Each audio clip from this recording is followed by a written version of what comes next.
couple sour notes there. Hello everyone, welcome back. Today I'm going to be recording another video of my chess games with Alex. Oh, I can't remember his first name. Alec Guziak. The game I recorded before this one was the second game. I'm going to be covering the first game we played, which was a much higher level game. There was like 20 moves of theory, and it was critical up until the final moment. There was one moment where he let me get a take back, which I was very appreciative of, because I played very well, and I think I had a better position at one point, or it was even. I don't know. I have some of my notes. We'll check them out, but let's get into the analysis. All right, so let's get into the game. I had the white pieces. My opponent, Alec Guziak, had the black pieces. Again, he's a 1900 rated player, USCF. I'm about 1003. So we get into it. I play e4 because I always play e4. Oh, hold on. You're going to see my foot in the shot because I need to get comfortable here. We'll move it. You go away, foot. I play e4, in him being a respectable chess player. He plays e5, fighting for the center. I go knight f3, attacking his pawn. He defends with knight c6. And now here, there's a bunch of options. You could play the Scotch. You could play the Italian game. You could play the three knights. I opt for the Ruy Lopez, also known as the Spanish opening. I just think I just decided to learn it because I know a lot of grandmasters play it. And I'm very grateful I did. There's a car near me. Uh-oh. 1 second. Oop. Ugh. Are they driving away? They're driving away. Okay, bye, other people. Oh, okay, that was a bit, not a scare, but, I'm not supposed to be here. Hey, everything's all good. As I was saying, I'm not supposed to be here. Technically, it's trespassing after hours. So I was worried it might have been like a park ranger. I accidentally also broke my tripod, in that scramble. So I'm super gluing it now. I happen to have super glue, because you gotta, oh, the lighting's weird. You gotta come prepared. So I'm gonna super glue this back up, and then I'm gonna get back into the analysis. It's still at, the Ruy Lopez starting position. So review your Ruy Lopez options, right? What does he play? E6. Take your bets. Does he play A6, the Morphy defense, or does he play knight F6? Yeah, knight F6, the Berlin. Place your bets. Woo! Okay. Fucking, it's a miracle, but I got the tripod working again. Working is a stretch of word. I used some super glue. But okay. We're in the Ruy Lopez. You place your bets. He played not the Berlin. I psyched myself out. He played A6. The Morphy defense. I then drop my bishop back to keep the bishop pair. He plays knight F6. I'm going to speed through this opening a bit because this is all mostly theory, and most of these moves are known. So knight F6, getting this knight out. I then castle. He can take this pawn, but it's risky because then I attack the center. The knight goes back. I can trade off this guy and take this pawn, and my rook can come to E1. It's just not the most stable. Uh-oh. There. He's there. And this knight's here. This is the position. So I castle, and if he takes the pawn, I'll be fine. I get compensation back. I at least get a pawn. He plays bishop e7, which is the main move. He gets ready to castle. I play rook e1. I'm now defending this pawn. And also, this square will allow my knight to jump over here if he wants to. Sometimes that's a common idea in the Ruy Lopez. But after rook e1, he plays b5, which is the standard move. I'm going to slow down. I realize I'm talking quite quickly. See? Adapting in the way is a key thing in chess. You know, adapting midway. So b5. He attacks my bishop. My bishop jumps back to b3, and I have this nice diagonal. Black wants to finish his development, so black castles. And then after castles, white plays c3, preparing the move d4. So now, black has essentially two main options. Three, kind of. Black can either choose to play super solid and defend his center with d6. Black could also develop this bishop to the long diagonal. Or, if black is a fucking cool chess player, and a respectable chess player, and a good chess player, they can play d5. And d5 is called the Marshall attack. And I fucking love the Marshall attack because of the story of how it came about. So my favorite player in the world, Jose Raul Capablanca. Let's go back to the early 1800s or mid 1800s. No. Late 1800s. No. I'm sorry. This is 1911. 1911? The time doesn't matter. Started the 1900s. Okay. Capablanca, who then became champion later, was up and coming. And there was this man already on the chess scene named Frank Marshall. Now, Frank Marshall had looked at this position, and up until when the move was first played in this game I'm going to tell you about, d6 was the main move here. No one played anything else. But Frank Marshall looked at d5, and he studied this. Legend says that he had this move in mind for 10 years, but he never played it because he wanted to play it against someone worthy. And then he finally gets to play Capablanca, and he whips out the Marshall. And I love it because it's some like anime shit, right? Like, you know, his secret weapon. Oh, he whipped it out, you know? Funny enough, in the game, Capablanca still won, even after he whipped out his secret weapon. So just goes to show how great of a defender Capablanca was. I'll probably review that game at some point. I might do some historical games. I'll do like the opera game, Capablanca versus Marshall, maybe some like Fischer Petrosian or Fischer Spassky, Karpov, Kasparov. I digress. Oh, and Morphy as well. I digress. Back to the game. He plays d5, and now you get into this very forced sequence where you get e takes d5, the knight then takes back. White can now take this knight because it only has one defender, but is attacked twice. So, knight takes d5, the knight takes back, forcing the rook to go into the center with rook takes. Sorry if I'm going too fast. I hope you're following. Feel free to slow down the video. I also need to flip through my notes. So, what does black play next? Find out yourself. Same bat time, same bat channel. Knight takes e5. Ooh, no. This was interesting. Because... Oh, wait, no, it wasn't. I lied. It wasn't interesting. Rook takes e5, and then c6 to defend the knight is the modern move. White then plays d4. I was looking at a Magnus Carlsen game where he played d3 instead, and it was very interesting. That was against Ding Liren. But d4 is the main move. You're just getting the center going, and now this bishop has free range to travel. Black now attacks the rook. The best thing to do with the rook is to just play safe and fall back.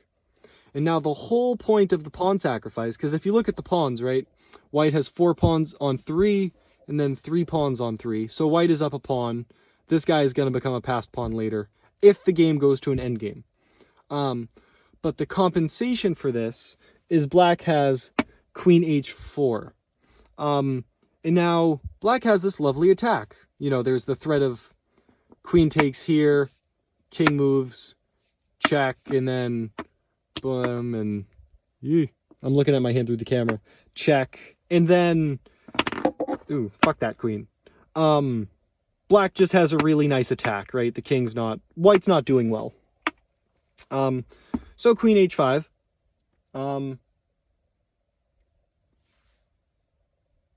Uh-oh. Oh, no, we're good. Sorry, queen h4. I misspoke. Queen h4. White then plays g3 kicking the bishop away. Stopping the bishop's vision on h2. The queen continues and wants to get a mate attack. And now the main move in the modern move is bishop here. But I like playing this old line because it just makes more human sense to me, which is queen to f3 with the idea of queen to g2, trying to trade off the queens with the idea that white is up a pawn. If white can trade queens, white is better in an endgame. So white wants to trade queens, black does not. So white can abuse this. So queen f3. How can black develop a piece with a tempo? You tell me. Right.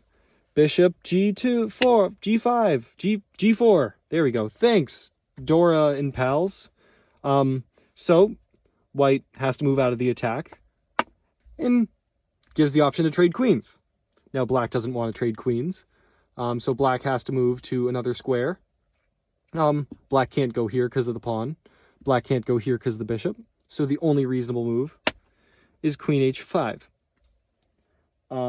After queen h5, white has to make a critical move here because everything else loses, right? If white plays knight to d2, black has rook a to e8, threatening to take this rook, and you can't move this bishop to allow this other rook to defend it. So you'd have to play something like king here, and then like, say rook here, and then, I mean, what does white play here, right? Like, what is this knight doing here? I guess you can play knight here, but then black doubles on the file, and then like, I don't even see what you would do here, right? If you move the knight, you lose the rook, and that's just checkmate as well. So you have to defend the knight. So I guess you could try f3, but then you have bishop takes, and then the queen can't take that. So this is just lost. This is just lost with this knight move. So you can't play that. What you have to play is bishop d3. That's the move. It's the only move. It's the only move. Everything else loses. You look at any other move, they all lose. Trust me. I've looked at them all. This king is here. So bishop d3. Bishop e3. Bishop e3.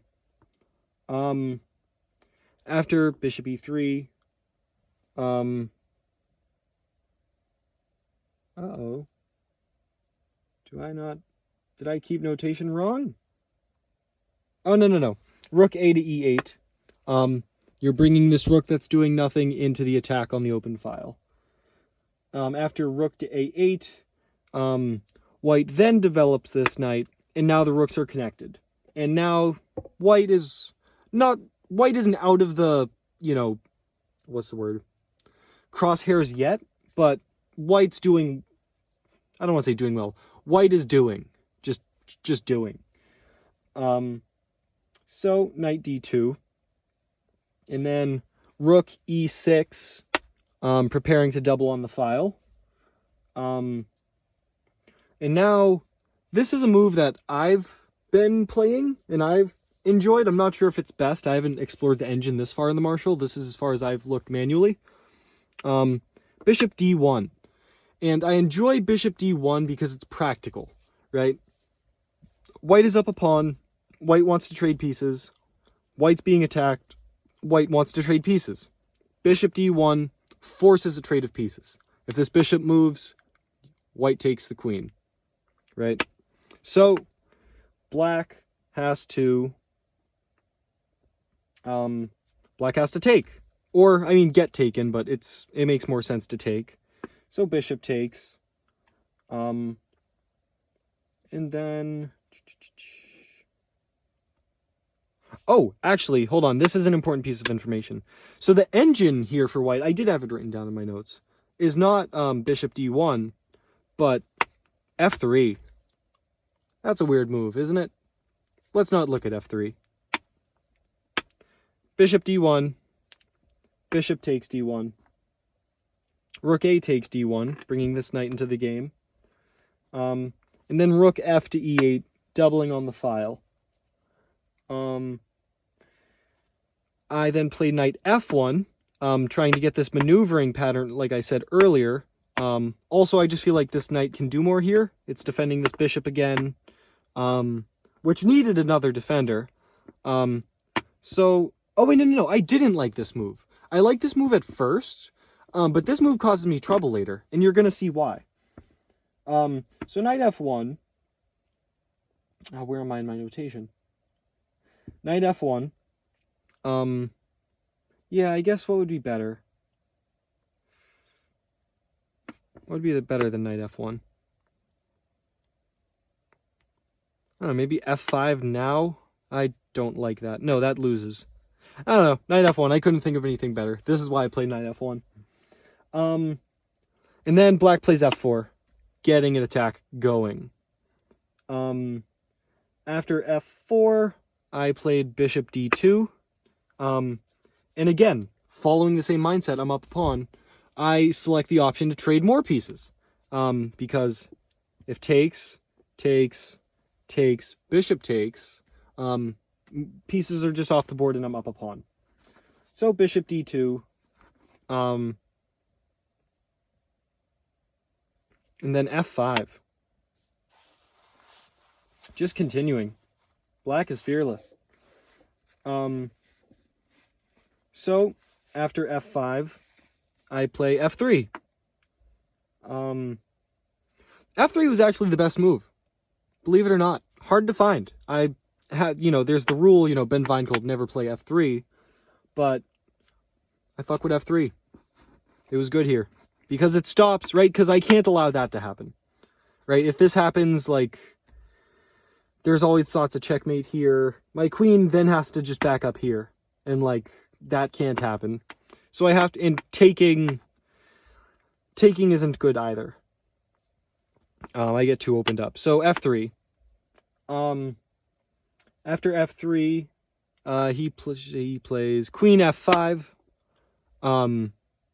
He wants to get behind his pawn and get an attack, I guess, is the idea. Maybe even bring his rook to attack here first.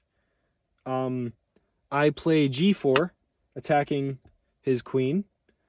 And here I dropped a lot of, I stopped recording more notes from my analysis. g4, attacking the queen. Queen goes to c2. Yes, this is where it got interesting. The queen infiltrates. And this is where we get really into the nitty-gritty. Oh, thought I heard a noise outside. It was nothing. It's too quiet up here, man. I'm still in the mountains. I'm not sure if I mentioned, like, 2 hours east of fuck, what is that town called? It doesn't matter. Queen c2. 1 second here. Queen c2. And then rook h... No, not rook h1. Yeah, queen c2, rook h1. What's the idea of rook h1? Wait, this is h1. Oh, no, queen b, rook b... Fuck the last, like, 30 seconds of this, right? Just bear with me now. Rook b1. Rook b1. Defending this pawn, because that makes sense, right? Rook a1, the queen just takes. So rook b1. And then queen d3. Attacking more stuff. Now it's attacking this bishop. But the knight that was there now defends the bishop. So the knight does do a job. And now I start to trade some pieces. Rook takes e6. Rook takes e6. And then I play rook e1, getting control of the file, because this rook doesn't have to defend b1 anymore. And then he trades more pieces down, which I'm happy for. Rook e1 takes, and now I have to take back with the bishop. But I guess this was his idea with taking. His idea with taking here, and because words are fun. Red leather, yellow leather. Alrighty. With my bishop here now, it's undefended. So he can play queen d1. And now my bishop is stuck. Or, sorry, my bishop's undefended. Where's my queen? My queen is there. Yeah, yeah, so my bishop is being attacked. I play queen f2, which I think was the best move. Yeah. And then he plays king f7. Actually, fun fact in this game, when we were first playing over the board, I had played queen here with the idea of trading queens. But then he played this, and he just wins a pawn, and then he's just better. Did I hear a car horn? Nope.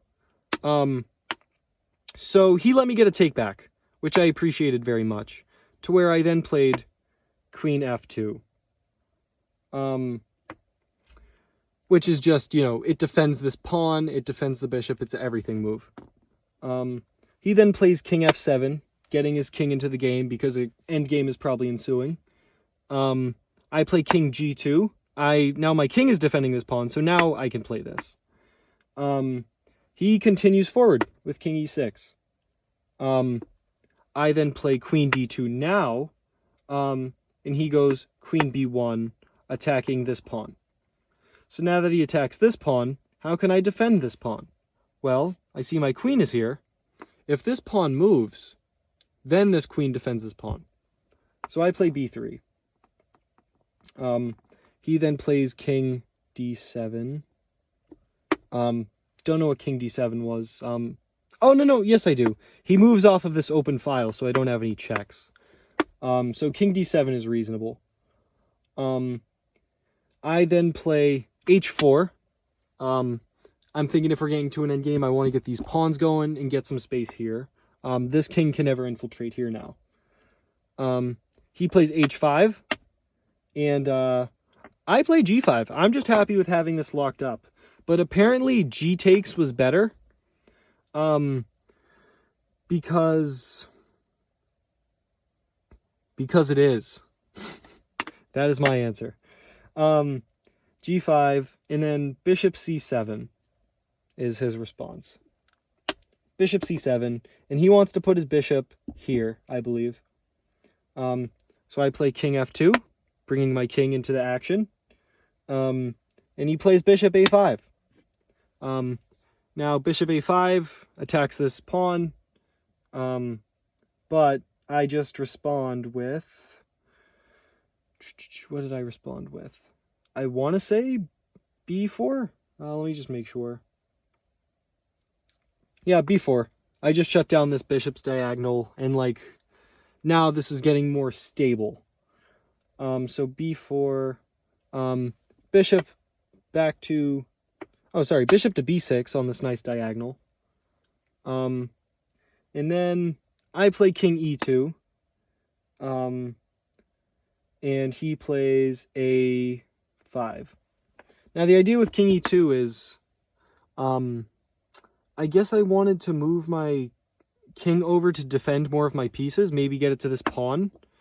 But I think this was unnecessary. I could have played different moves. Oh, no. I wanted to play king here so I could play either queen here or here. That's what it was. That was the point of king e2. King e2, a5. I play a3, so if he takes, my pawn takes, and I'm completely solid. And then he plays queen... Whoa, hold on. a3, king c8. c8. I don't know what that move is. I think it's just a passive move. So here was another interesting moment in the game. I played queen d1. But the point of playing king here was so that I could play this. I don't know what I did. I played another move that just loses, and he gave me another take back. I can't remember what the move was that I played. It like lost a pawn or lost something. But yeah, I played here, and it's just not as good, because after queen d1, my opponent has queen a2 check. And now with queen a2 check, he's attacking my king, but he's also attacking my, whatever that piece is called, the pawn. Now, had I played queen here, then we would have this position, and then after takes, I have this check, and then my queen does stuff behind enemy lines.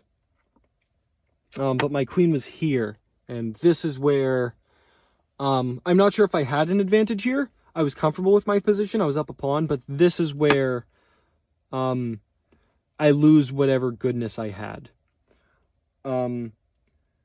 So he then plays queen a2 check. Yep. I block with the knight, which it just loses on the spot. Here I'm even lost. I don't remember why it loses on the spot. Now I see why it loses on the spot. So, why does this move lose on the spot? Can you find it? Black has a way of winning a queen. The move is knight takes c3, checking the king and attacking the queen. It was in this position that I resigned, because I just lose my queen. I was still very happy with my performance in this game, except for a couple things. I just had to play queen here, because then after this, even if I block with the knight now, right, this check is not as deadly. I still lose a pawn, but, like, now I have, like, I don't know, I move my king, say, here. What's a good continuation for black? Here, we'll give him, like, sort of a nothing move. Say, like, black just takes this pawn. I have... What do I have? Queen f5 check. And then...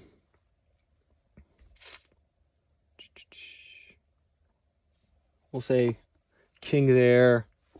Check. And you can see I start to get some material back, right? I'm winning this pawn, I'm winning this pawn. And then maybe I get a passer. Because then, like, say there, I take this pawn, say he takes, I take, and now I have two passed pawns. This isn't the line that he would play, but, like, this is something that could have happened, and then, like, this is a playable position. I still would have felt better. But, yeah. That was how that game went. I was happy with this game. This was my first game with a 1900 and a strong player on my road trip. So I was happy with how it would go. This is strange. I'm going to upload this one after the video I made before this, which was of the second game in which I won. Fuck it, I'll record the third game tonight as well.